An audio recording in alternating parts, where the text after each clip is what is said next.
Thanks for coming. So I work with Justice Ambiental, Friends of the Earth Mozambique, so one of the sister organizations. And we're a climate justice organization. I coordinate the campaign to stop gas in Mozambique. And I'm not based in Mozambique, I'm based in Cape Town. But I do travel as much as possible to Mozambique, and because I coordinate the international campaign, a lot of my work is Skype meetings, because it's very difficult to do much corporate resistance inside Mozambique. So the work that the way we work is that the organization, our employees in Mozambique, we're quite small, will go to the field to visit the communities where issues are taking place, and then where we do capacity building and do observations, get information about what's happening, teach people about their rights, and then take that to an international level. So I'm here because one of our partner organizations is called Global Action, and they used to be Africa Contact, and they're in Copenhagen. So they're assisting us with research on Danish pension funds and their investments in the companies who are in Mozambique, which are all the big ones. It's Exxon, Eni, Italian company, Anadarko, Total, and the idea was that we meet there with companies, with pension funds, to tell them that they need to disinvest, which I'll tell you about later, which is quite amusing events, and then did a few talks as well. So while I was there, as we're staying on the ground, take the opportunity to come to Sweden, and because Swedish pension funds are as involved and invest in the same companies, to talk about the same issue and why you should push companies to disinvest. So I coordinate the campaign. Before this, I coordinated the Southern Africa campaign to dismantle corporate power, which is the Southern Africa arm of the global campaign, which does a lot of work on the Treaty Alliance, trying to get the guiding principles at the UN on business and human rights to be converted into a binding treaty. And before that, I worked as a full-time journalist, and I stopped doing that because journalists have big egos. So now I always felt like I had to say, but I'm one of the good ones. So now we try and do as much opinion writing as possible, and trying to get media, especially in countries where the companies are based, and pension funds and finances are based, to take the information to the media, because there's a lot more that people in Europe and the US can do to stop this industry than people in Mozambique can do. I'll give you a quick example. There was a little protest outside a preschool in Maputo, where these 6 and 7-year-olds were holding up banners to stop pollution, and the cops came and shut it down in about 15 minutes. So any kind of big attempts at resistance in Mozambique is a bit tough. Is it still a fairly open environment for journalists in South Africa? No. In South Africa or Mozambique? No, Cape Town you're from, right? Oh, yeah. Yeah. And that's where you operate out of, or are you stationed in Mozambique? No, I'm stationed in Cape Town. Okay, right. Yeah. So you've got freedom of expression, pretty much. In general? Yeah. Pretty much in South Africa, yeah. Okay. Mozambique, no. No, absolutely not. Yeah. I've come to understand that, yeah. Okay, thanks. So you wanted to show a film, so can you tell us a little bit about what we're going to see now? So this film was made at the beginning of last year, and it was taken when we went with Friends of the Earth Netherlands to the gas region and met with communities, and they'll tell you what the impacts that they're facing. There have been some updates since then, which I'll tell you about afterwards. But yeah, it gives you an idea of what it looks like and what's being destroyed. Esta é a província de Cabo Delgado, em Moçambique. As pessoas que vivem aqui são camponeses, pequenos agricultores e pescadores. Os turistas estão a descobrir este belo litoral, mas uma enorme jazida de gás foi encontrada ao largo da costa.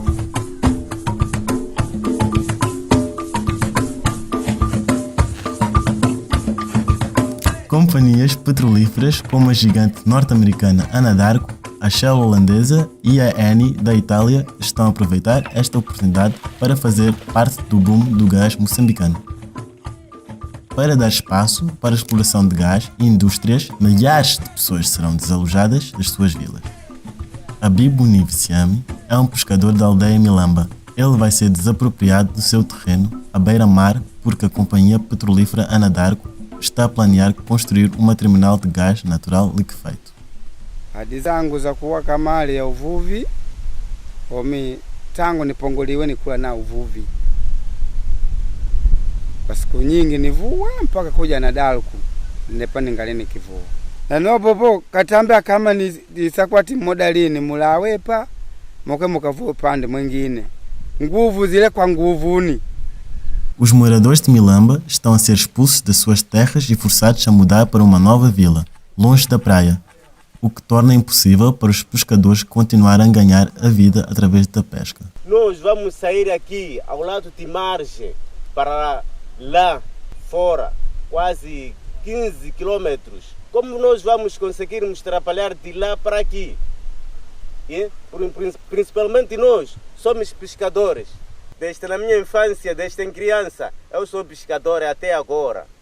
Eu vou ficar mesmo mãos cruzadas, porque não tenho mais outro emprego.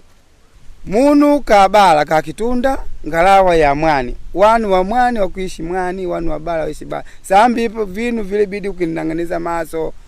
Ngalawa yangu ile pale, wanembane maji hapo tuketi kavue. Além disso, os moradores de Quitupo terão que dar espaço para o terminal de gás natural liquefeito. A Anadarko já iniciou as obras e ocupou a terra dos agricultores, sem oferecer uma compensação adequada. Siri kupata chakulia pa meza kontra juzi na jana nikitumaini masambangu nuke nikadobole mandioka nije nipike ifike tempu za ukesa mandioka nikese mandioka yangu nipate chima nipike nile na familia zangu pamoja na wanangu fala mpaka leo vitangu kuingira vuguvugu mandioka titupulila mandioka tilikupata paka kusimba kuipika kulya ne vinana tilikusimba tukwa kusimba ndepi nawe pia watimbulanga kuwaza omi sina cha kuwaza so na nkati mukulia na kushanga.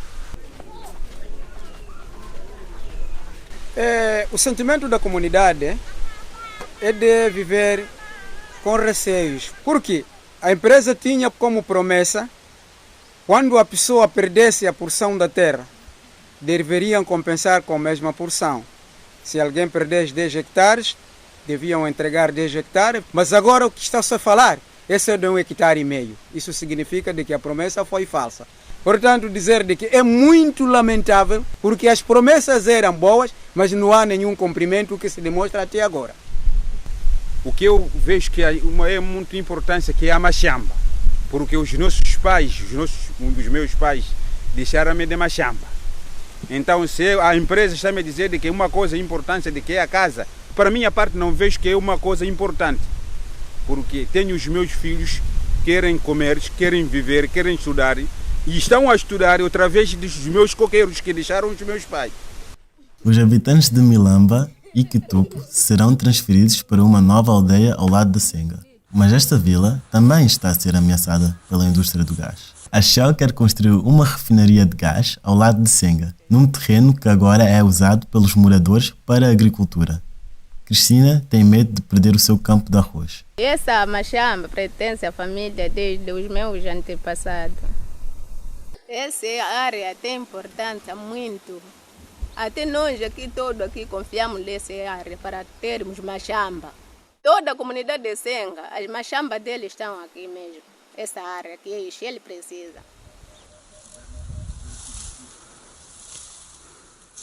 O Shell, quando vem aqui, não explicaram nada. Eu acho nos deixar o nosso mato, cultivar só. Porque nós estamos a viver por causa de cultivar, termos comida. Sem terra, não vamos produzir, não vamos viver. As refinarias são muito poluentes para o meio ambiente. A perfuração de gás libera mais de 300 substâncias químicas causadoras de cancro nos humanos e mais de 1000 substâncias fatais para o ecossistema e os animais. Qual será o futuro das pessoas em Cabo Delgado? Quem os protegerá? O gás não trará desenvolvimento a Moçambique. Os combustíveis fósseis, como o gás, o petróleo e o carvão, estão a contribuir para as mudanças climáticas que estão a matar o planeta, que já está a devastar vidas, especialmente aqui em África. O gás não é um combustível de transição. A sua produção e consumo emite dióxido de carbono e metano, e ambos aceleram a catástrofe climática. Nenhum país africano enriqueceu com a extração de petróleo e gás. Isso apenas tornou as pessoas mais pobres, desencadeou conflitos, aumentou as dívidas e devastou os meios de subsistência das populações, poluindo o meio ambiente. O gás em Moçambique já está a seguir esta triste tendência e tanto a população local como todo Moçambique irão sofrer. Precisamos de parar com essa loucura e começar a pensar no que é melhor para Moçambique e para o seu povo. Gás não é a resposta. Nem a Anadarko, nem a Shell, nem os nossos governos se preocupam connosco. Nós temos de nos defender. Proteste, tome medidas legais e lute por leis obrigatórias para forçar as grandes empresas a manterem os combustíveis fósseis no solo. I think that gives you a bit of an idea of the visual of the area, that's being destroyed, and the beach town, the beach village, where so many people were speaking from, that's gone. Now everybody there has been moved, and it's where a Portuguese company is building the port. So they've all been moved about 10 kilometers away to another village, which has created a lot of hostility. They're basically starving now. So that's an update of what's happening. And would you like to tell us a little bit, I don't know if you guys know about the context in Mozambique, would you tell us a couple of words about what are the main challenges for the Mozambican as a country and as a people at the moment? Sure. So Mozambique is the 6th poorest country in the world, according to the World Bank, but it's a measurement, and it's actually only gotten poorer over the last years. 27% of the country has access to electricity, and this is even after decades of an extractive industries. They'll always use the thing of, well, it's going to bring development to people, we're going to bring energy to the people, which is it's also extremely corrupt. So a few years ago, 2 years ago, there was this massive illegal debt scandal where the government took $2 billion in debt from a $2 billion loan from Credit Suisse and VTB Bank, a big Russian bank, and their plan was actually to use it to buy weapons. They said they were investing it in a tuna project, and they had promised the banks that they were going to pay them back with gas revenues. About 10 Credit Suisse bankers are in jail now in Switzerland, and the former finance minister is in jail in South Africa. So it's not a quiet, African country scandal, which the companies always talk about, how all African countries are corrupt. It's actually quite a big one. So I'm not saying that that's what companies say. So that's just and the most recent elections have been called the worst elections ever. About 400 people were were charged the day after for election misconduct. And the president is extremely pro-industry. A lot of the people in power or have power over government are former army generals.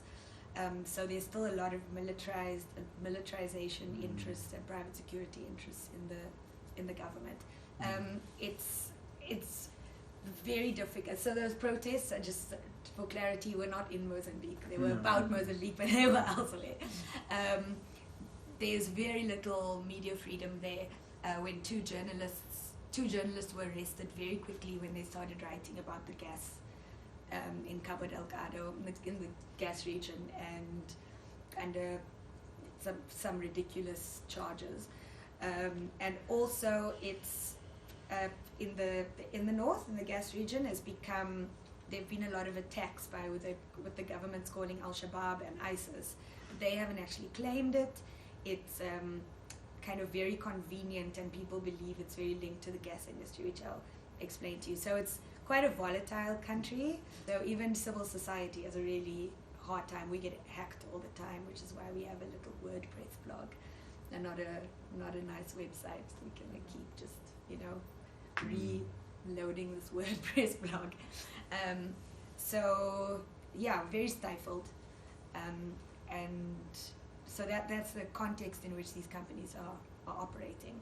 And governments don't do corrupt business with themselves, Corporations operating in a corrupt country enable that corruption, which then enables corporations to keep doing business illegally, and it's, so corporations often blame the government, but they're not doing it, they're not corrupt by themselves. You need people to be corrupt with you.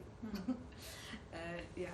Can you tell us a little bit about, first I want to say also there's other challenges in Mozambique, right, that worsen the situation, or has worsened the situation ever since the peace agreement and still going on, the HIV epidemic, for example.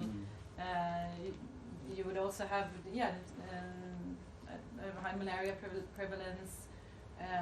So it's not, only corruption is one of them, but there's also different challenges the country is facing.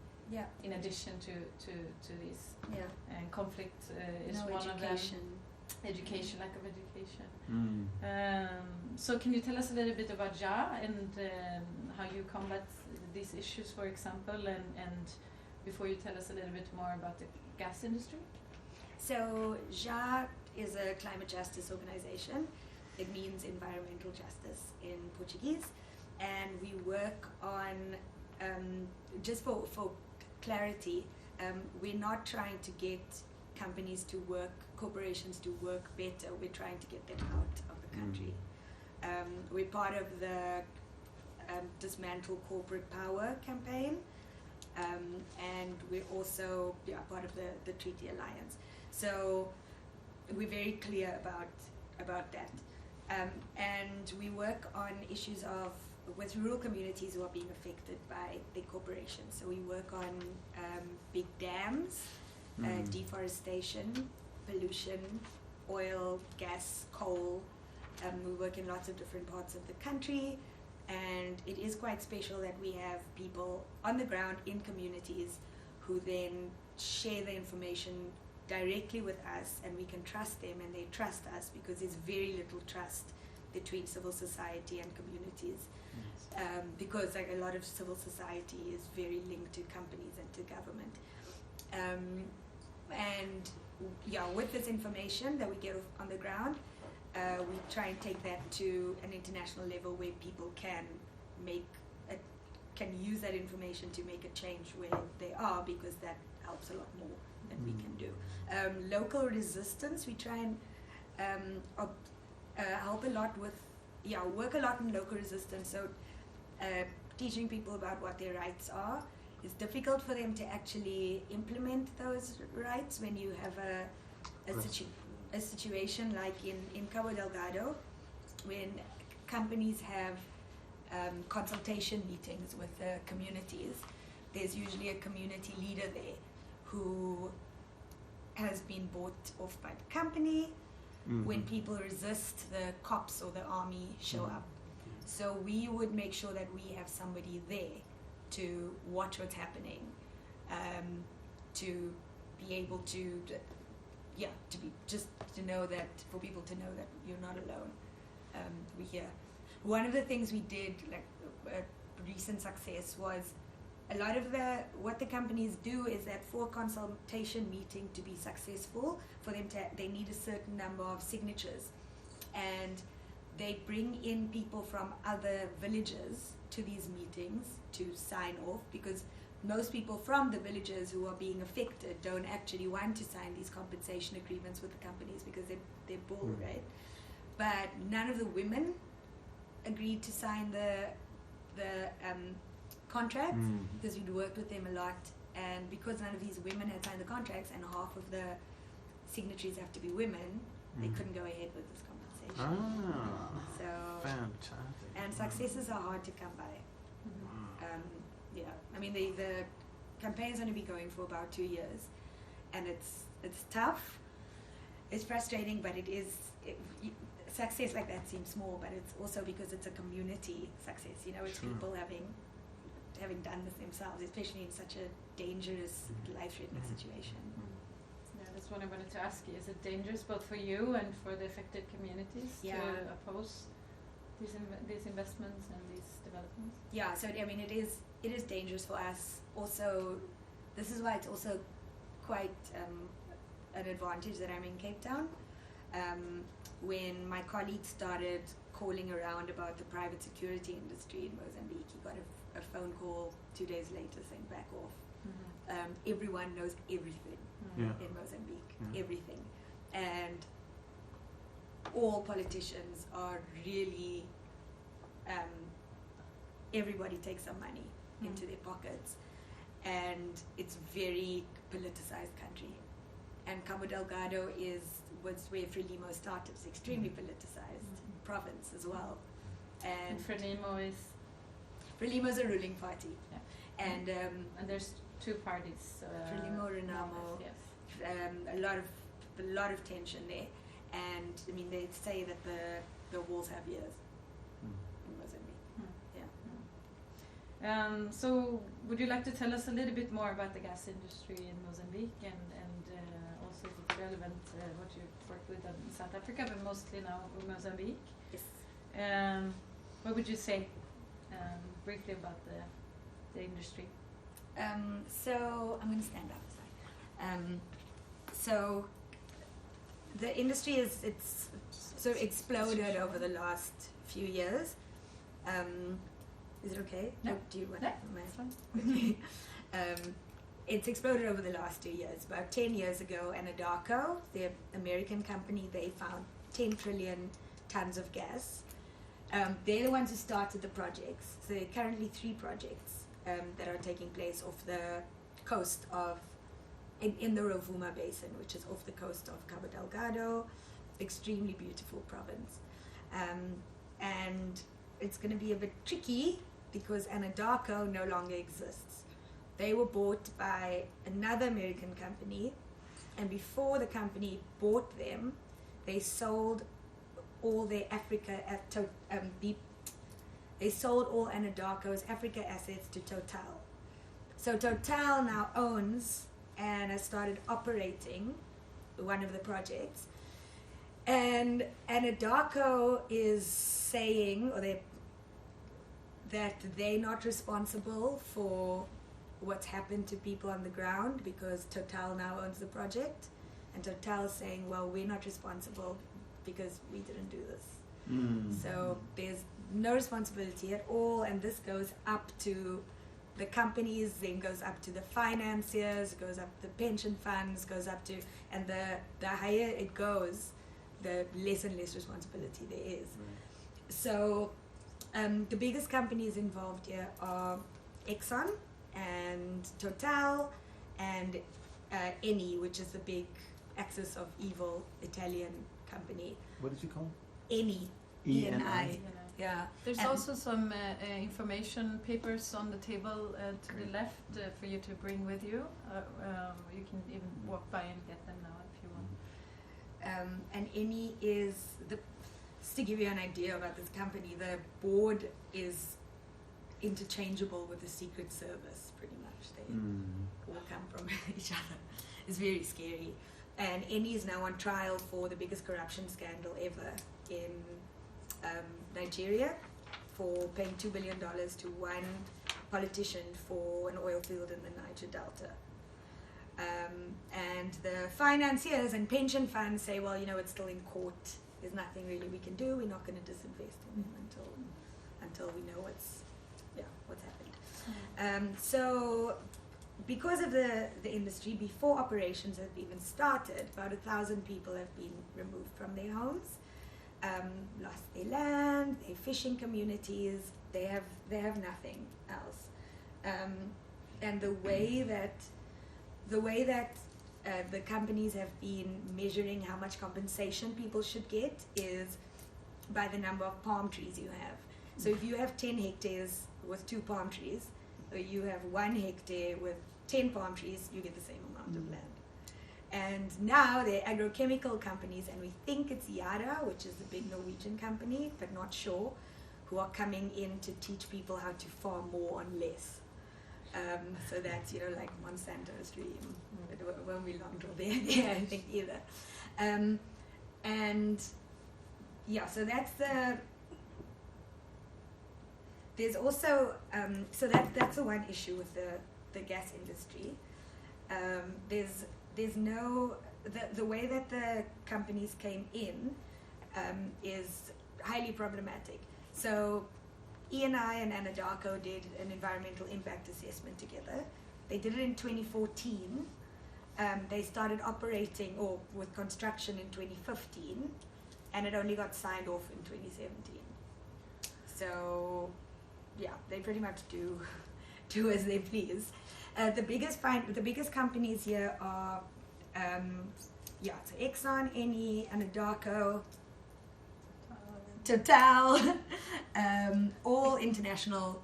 They're all foreign companies, and all the buyers are mostly Chinese, Indian, and BP is the sole buyer from one of the projects. So none of this is going to the people. Apparently 12% is supposed to be, but there's actually no clause in any of the contracts between the companies and the government about how much is going to go to the people. How long has this been, like, this investment's been going on, like in the gas industry? For how long in total? So how new is this, or how old is it? Well, the projects have been trying to find investment. Anadarko just made its final investment decision for the construction phase, which means they have enough money to construct. They made that a couple of months ago. Mm-hmm. So the others are still searching for funding for operations, but it's not going to be hard for them to get it. And part of what we do is we contact potential financiers to tell them to not, or to disinvest from the companies that they have been doing. It's very difficult though when you've got the US Export-Import Bank having already signed a contract with Total, and then telling them to disinvest. So the Anadarko final investment decision has been a real setback.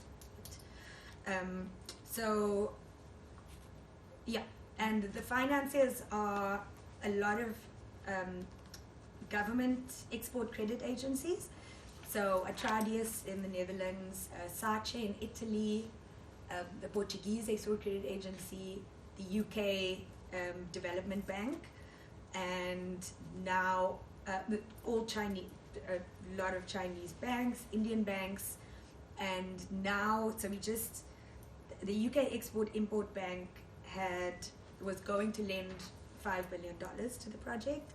We wrote a few letters to Congress, and Trump's one of his besties is now the head of the Export-Import Bank, and they went ahead with the loan. So the US has just loaned the biggest loan it's ever given to the Mozambique gas industry. $5 billion. $5 billion. Yeah. I can't even imagine how much that is. No. And what happened with this industry, as happens with so many extractive industries, is that it's not just the gas operators and gas contractors who are there, but it opens the door for so many other industries. So the one is agrochemicals, plastics, and then the other massive one now is private security. So with these attacks that have been happening, people believe that it's really that it's closely linked to the gas, because the attackers they've only been attacking communities. Never a single company, office, or factory has been attacked. And they're attacking both Muslim and Christian communities, which is not something ISIS and Al-Shabaab does. So it doesn't really make sense. But people believe that it's just really convenient that they've come now. So this village, Milamba, along the sea, they were giving Anadarko a really hard time with compensation. They didn't want to move. And suddenly, this attack happened really nearby. And they were really scared, and they fled to the nearest town, which is Palma. And this Portuguese company who built the port, they came and said, well, look, these people have fled. So, I mean, it's kind of like Palestine in 1948. Yeah. Look, these people have fled, so they obviously don't want to live here anymore. So they've built houses for their employees to build the port, which is really convenient. What type of attacks have there been for us that they may not know and have not? I mean, just to say that there's not a lot of news coverage on any African countries. Can you summarize what type of attacks there has been? Yes, so these attackers, these unknown attackers, come into rural communities and shoot and stab and behead people. There have been quite a few beheadings as well. Yeah, so And these are sent by the oil companies? it's a bit trickier than that. It's very complicated because they wouldn't be sent by the oil companies. So the area is highly militarized already, right? Now, over the last couple of months, since these attacks have happened and there's a lot of private security has been needed, it's a paramilitary paramilitary industry dream, right? And I told Charlotte earlier, there's something really screwed up. But a lot of Mozambican ex-military generals have private security companies, and people believe this is some nice business opportunity for them, right? And a lot of, if you go to Pemba, the town, the city nearest by to the in the gas region, you'll often find at the hotels these like middle-aged South African men, Afrikaans South African men who are all in the apartheid police and high up in the apartheid military, and they all own private security companies. And for you to come into Mozambique with a private security company and to bring foreign weapons, you have to partner with a Mozambican security company. And that's what happens. Ex-Mozambican military and ex-South African apartheid military making little companies together. So it's really amazing what people will do for money. And the big thing that's happened, this is very James Bond stuff, but there's a Russian paramilitary organization called the Wagner Group,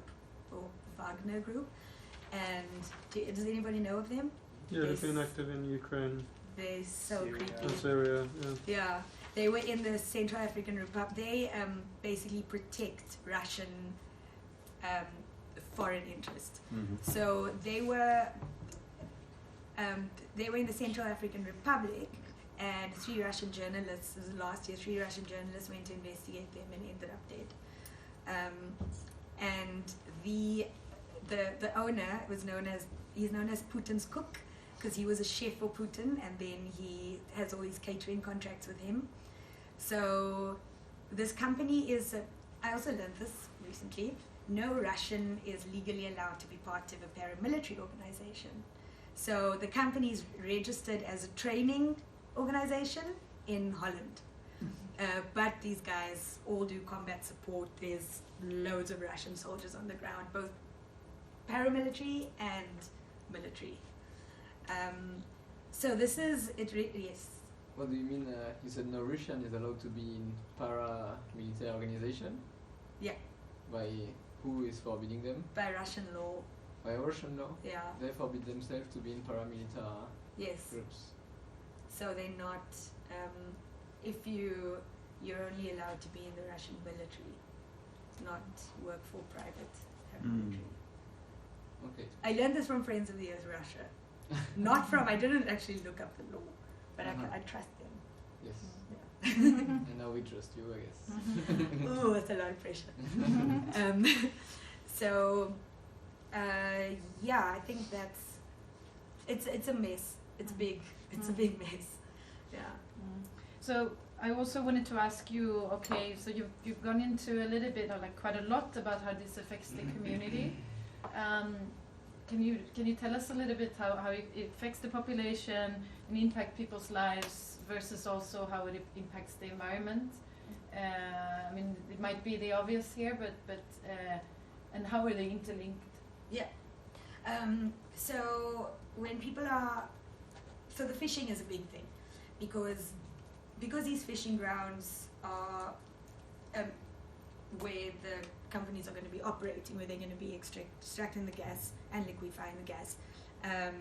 People have been moved from their fishing areas, and they've been sent to another area where they're going to be sharing the fishing ground with another community. So what's happening is you've got double the number of fishing people, you've got a smaller area because it's been cordoned off by the company, and you've got fish who are running away because of the noise. So that's a problem. So a lot of off the coast of Cabo Delgado is the Carimbas archipelago, which is the UNESCO biosphere, and it's like the Great Barrier Reef in Australia, but smaller. So lots of endangered species and coral and fish, and we wrote to UNESCO about it. They didn't really have much interest in doing anything about it. Then the soil is going to be very toxified very quickly by the construction that's taking place and by the liquefying process that's going to happen onshore. So I also learned this. A lot of the land where people are being moved to, the farming land they're being given, is not arable because Portuguese colonizers used to plant a lot of cotton, and the chemicals that they used to plant that cotton is still in the soil. So a lot of land in Mozambique is actually not arable for that reason. So that's a serious legacy of colonialism. How long ago was it? Colonizers? Yeah, The Portuguese. this Oh, cotton, that. culture, like how long did the chemicals stay in the ground? You mean since? Yeah, since. Oh, it would be like 100 years. Yeah. No. I mean, they're not going away. Yeah. And yes, and then climate. So from the environmental impact assessment, it says just the one project, the construction phase, is going to increase Mozambique's greenhouse gas emissions by 14% in 2 years. And what companies say is Mozambique's total greenhouse gas emissions in the big scheme of things is actually really small. So the Shell CEO last year when I was at the AGM, I asked him this, and he said, well, I don't think you understand how climate change works, young lady. It's a global phenomenon. And I try to explain that developing countries are the ones who bear the brunt of climate change. So Mozambique had those 2 massive cyclones last year, Mozambique, Zimbabwe, and so that, you know what these companies say about, actually it's a global phenomenon, it's not going to affect Mozambique directly because of the greenhouse gas emissions from these projects. Bullshit. So yeah, and it also says that it cannot be mitigated. So that's a problem. And I think a lot of us has heard or read about, and we've also written quite a lot about Idani. The cyclone that basically wiped out the city of Beira. Yeah. It's bad. Really, what is it? The 3rd biggest city. Yeah. It was the 3rd biggest city. Like, what's the situation there? I think they're slowly rebuilding the city, but it's a lot of people had to move out and had to relocate themselves. But it's a global phenomenon, so. So I also wanted to ask you, I mean, Friends of the Earth Sweden, or Jordens Vänner, is working, you mentioned the global campaign or the Treaty Alliance in the beginning. We're working a lot with the UN Treaty here, as some of you are involved. Can you explain to us a little bit what the UN Treaty or the FN-fördrag for corporations and human rights that is going on? Why is it important for Mozambique? Why is it important for this context? Well, because nobody takes responsibility because they don't have to, you know?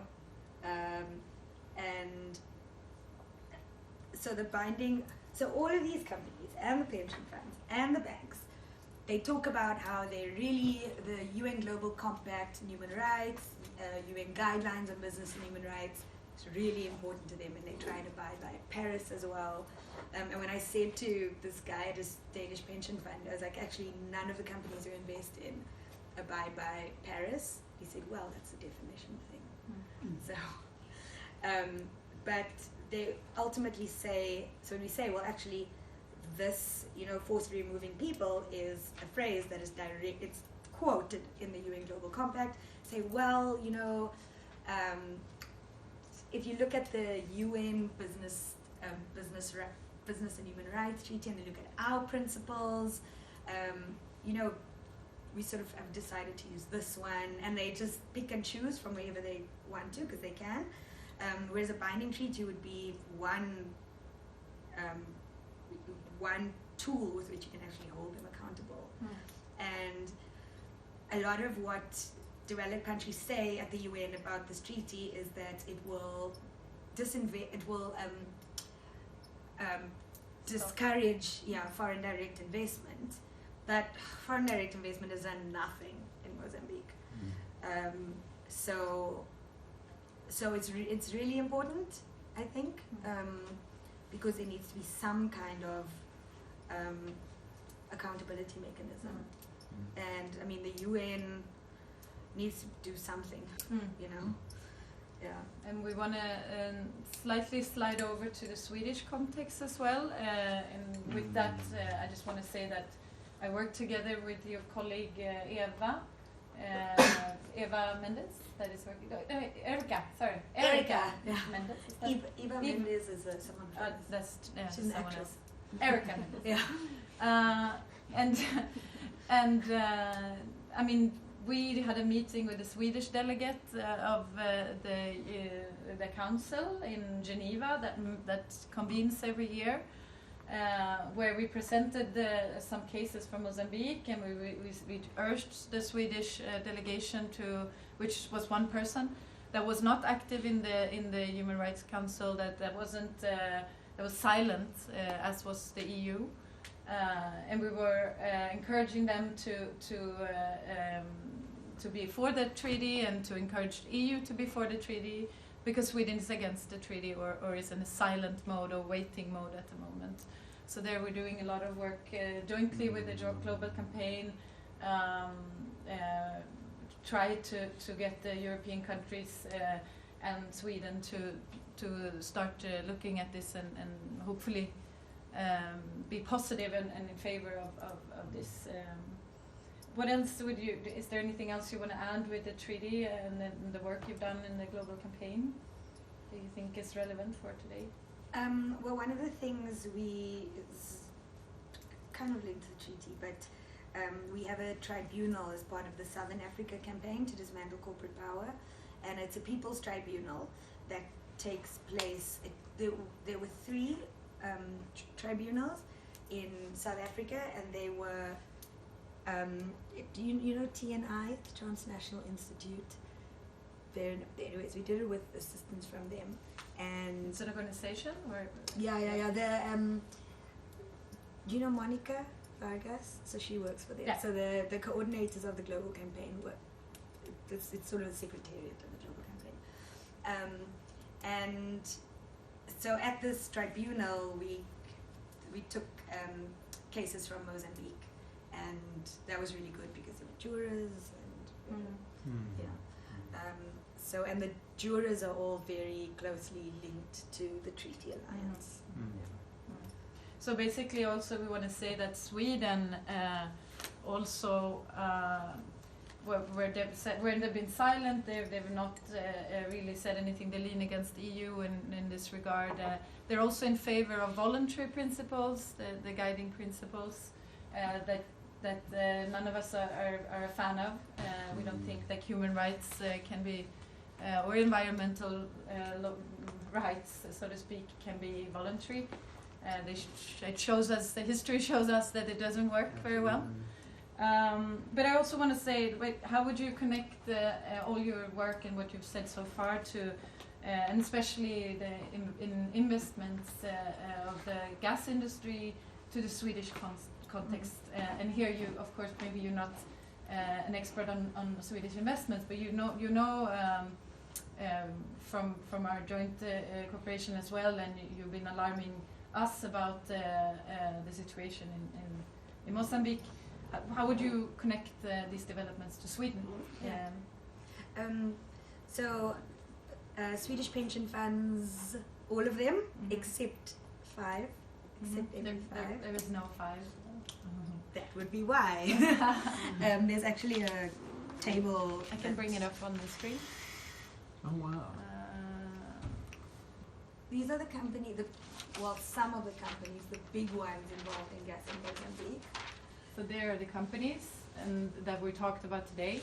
Investments in these companies from the different funds there. Considering that the ones that say yes mean that they invest in them, but we don't know the amount. What we've been doing in the last week in Denmark was the same issues with the Danish pension funds, both the state pension funds and private, and trying to get them to disinvest. Of course, you need finances to disinvest from companies so that they can stop working. And which is exactly what we're trying to do in Sweden. And we had a really hard time with the companies, with the pension funds last week. What comes out of it, and this is also linked to sort of Scandinavian companies, is a lot of consultancies. So what we found with all these pension funds was we'd give them a report about the industry and that they should disinvest, and they all said, "Oh, thank you for bringing this to our attention." And these are all the CSR people, like, "Oh, thanks for bringing this to attention." And we said, "This has been going on for 2 years. How have you not seen this?" And now we have 500 companies in our portfolio. Yeah, blah, blah, blah. So what they do is they hire consultants, and the biggest one that's being used is called Sustainalytics, and they're basically being used by every Danish pension fund. And they, what they do is they get paid to flag any of the companies that the pension funds invest in who are doing something bad, so that the pension fund can then say, "Oh, flip, okay, any seems to be doing something problematic, let's look into it," and then engage. But I asked, how did this consulting firm that you pay to flag companies, they have not flagged these companies? And their response is then, these consulting firms have so many companies on their books. So it's like, well, hire more people or take on less companies, So when we ask them, are you saying then that your members cannot trust you to invest in companies that do not violate human rights? And they can't. So it's the same. Yeah. And what the excuse that they've been using, which seems to be quite fashionable here as well, is, well, we have such small, in the big scheme of things, we have such a small percentage of shares that were we to disinvest, then some bad guy would buy the shares, and then who knows what they would do. So we rather engage with them, which makes no sense, because you're basically saying we're so small that if we disinvest, it won't make a difference. But if you're so small, then why do you think engaging would make a difference? Exactly. And this engagement process is, they don't make it transparent, so the public can't have any input.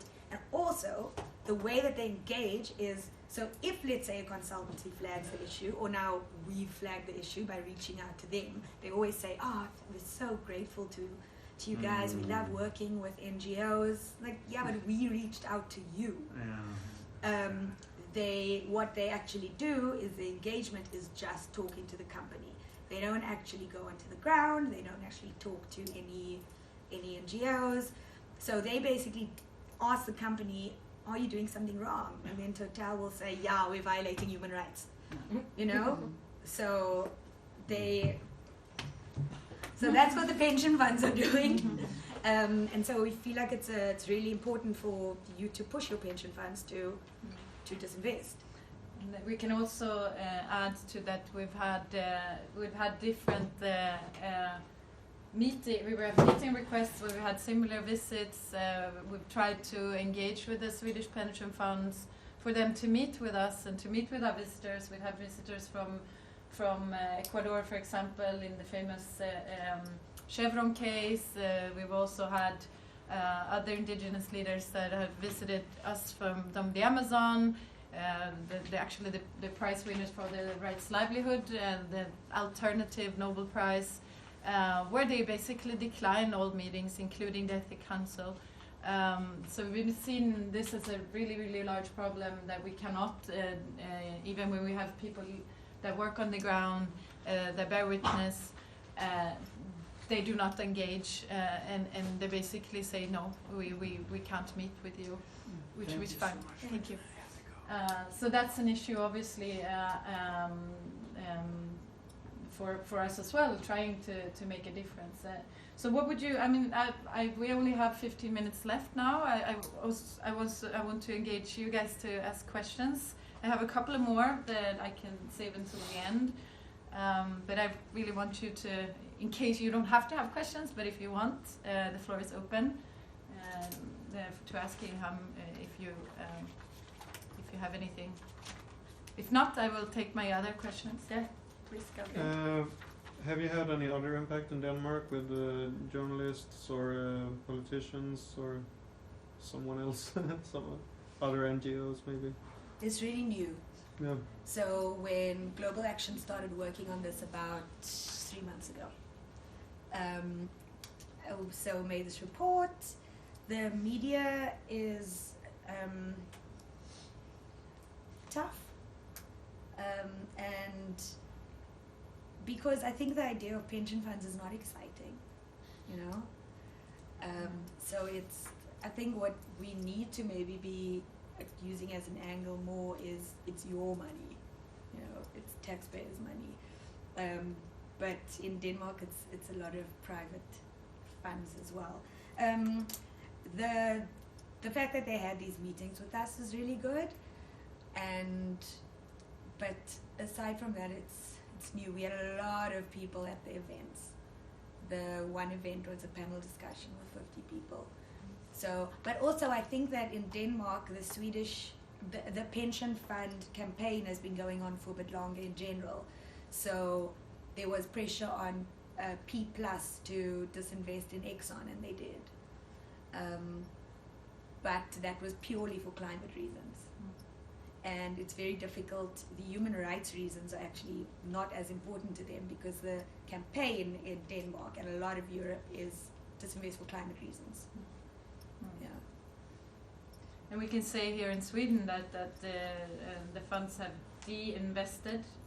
They're also for engagement more than it is to de-invest. And they de-invested quite recently from tobacco and arms. Yay.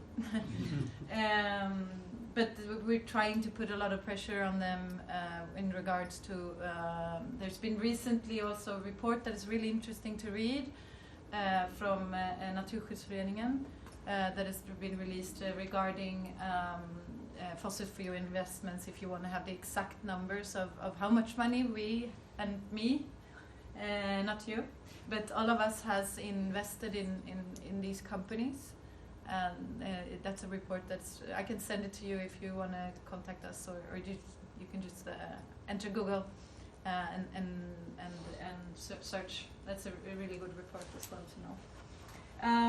So any other questions? Yeah, I have one. You spoke before, like when the government changed, the day after it shifted in Mozambique, 400 people were put in jail, were charged. What kind of people was it? The day after the elections, same Yeah. government. Same party. It was people who worked at the electoral stations. So, at the polling stations. So, these people sold ballots the night before.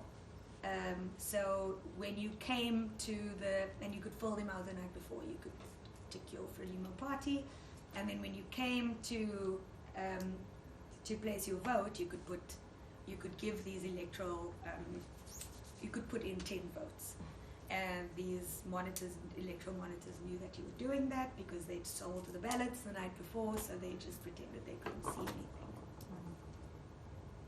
So those are the people. Okay. So I want to ask you, should corporations stay or should they leave? No, they must leave. They must leave. Yeah. Well, I mean, we need to dismantle corporate power in general. Like what we believe is small-scale community-owned energy, renewable. I mean, which will be renewable. You know, Mozambique is a renewables dream. The solar, the hydro. You can do solar in a way that doesn't. It's a huge country. You could do solar in a way that doesn't, remove people from their lands, which is another excuse that companies give. How do you know solar won't get people? Blah blah blah. What excuses do you hear? The Company excuses, that is. The excuses are mostly, but if we pull out how are we going to help the Mozambican economy, it's just gonna die. But you've been there for so long. It's still the 6th poorest country in the world. We've got so much energy comes from Mozambique to South Africa. So much comes to South Africa as well, but still 27% have access to electricity. And also, that none of that money is going down to the people. Then the other excuse is, well, we do what we need. We give the tax to the government, and what they do with it is not our problem. But at the same time, you cannot be investing irresponsibly in a country that is corrupt. And they know it's corrupt because then they do Africa is corrupt. If we don't invest in every country with a bit of corruption, then we won't invest anywhere in Africa. And what will these Africans do without us? So that's the biggest excuse. Yeah. So a question, sorry? If nobody else has anything? Yes, we're wondering how is the situation between the different villages in these areas with animosity or solidarity and... There never used to be animosity. Even Christian and Muslim villages, never was animosity. But, they were quite self-sustaining. But now there's a specific situation where those people and 2 other communities are being moved to one village. And the land compensation is being... everyone's getting much smaller pieces of land. There's a lot of animosity that's starting to happen. Also, a lot of young people are being told by the companies that they're getting jobs, which they don't. And so there's animosity between the people who still want to farm and fish and people who want to get jobs. And that also sort of creates, it has a bit of quite a dividing effect as well. Yeah. Is there any communal? They try to aid each other, or try to aid each other from different villages as well, or try to help each other out if they are. The land, everybody not getting land, is something that they have in common. But I think right now it's fight for yourself. Is there a case where a local community successfully resisted? And if so, how did it work? No. There's just that one example I gave about how the women didn't sign that's really all there is. What do you think is a good strategy that you believe in, like at least trying to stop it? On the ground? Both maybe, or I don't know. On the ground, we're doing the best that we can. Mm. And here, like I said, I think it's really important for people who have European citizenship and passports and have a government that won't necessarily kill you for resisting and speaking out. I think it's really important for you to do that. So going to Parliament, raising it with the shadow committees on pension funds, for example, or on foreign investment. I think that's a really good idea. So your last question, you can also... I want to know about the Shell, as we talk about. They are not, you mentioned them, but they are not one of the biggest here, I guess. No, they one of the biggest buyers, actually. So at the time, they were going to build a refinery. Exactly. But we haven't actually heard more about that since then. Shell hasn't given us any answers. So, but they are one of the biggest buyers. Okay. Yeah, because of all the other companies we don't have here, you know, like Exxon and Total and things like that. We don't have them in Sweden so very much. No, but they're all invested in. Yeah, I know that.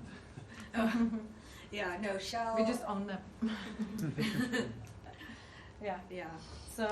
So I just want to ask you finishing questions, since we're finishing up and we're right on time.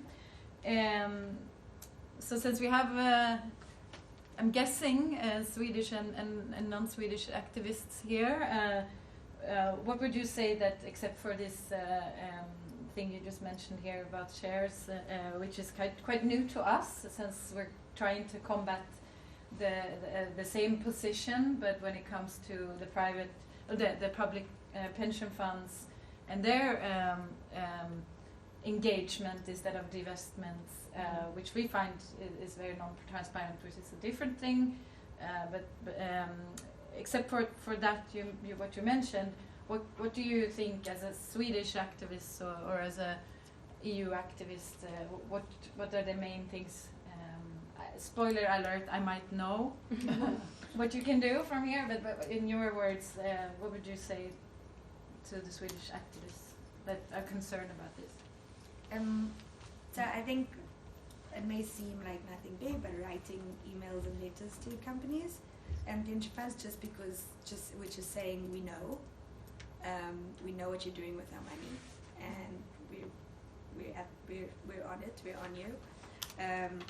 Some, if you can, legal action is great. I mean, I know it's tough to have pro bono legal action against big pension funds, but that's what Friends of the Netherlands is doing with Shell. And yes, it's a big legal issue, and it's really exciting that they're being held accountable in court. But also, it gets a lot of media. Yeah. I also think we must be careful when we talk about climate. Like I said, a lot of the rhetoric is around climate change. I think it's important that we talk about climate justice, because a lot of companies said, okay, well, if we compensate people properly, if the company gives them enough land, is that okay? Like, no, that's not okay, because they shouldn't have done this in the first place. They shouldn't be extracting fossil fuels in the first place, right? So it's not just about the human rights element, or if they say, you know, what if we mitigate the environmental impact, then is that okay? No, that's not okay. It's climate justice is climate change, human rights, environment, all together, you know? So ultimately climate justice would mean no fossil fuel extraction. That's it. Yeah. So I think using the term climate justice is really important, because when you talk about climate change, they also can focus on Paris, and they can really take it into one direction and get really technical about it. So what would you say to the Swedish pension funds? You get 3 sentences. You can tell them right now. Let's say you have that. Let's say they're in front of that camera right now. Sure, 3 sentences. 3 sentences. What would you say? Like 1. I would say disinvest in the companies that you know are active in extracting fossil fuels, and be responsible in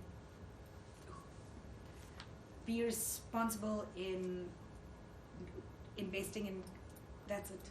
Mm-hmm. Be responsible in not just like invest. So don't invest in companies that extract fossil fuels, but also do invest in companies that renewable companies, and also don't invest in companies that you know are violating any kind of human rights along anywhere in the supply chain, which also means it's more than 3 sentences, but take responsibility.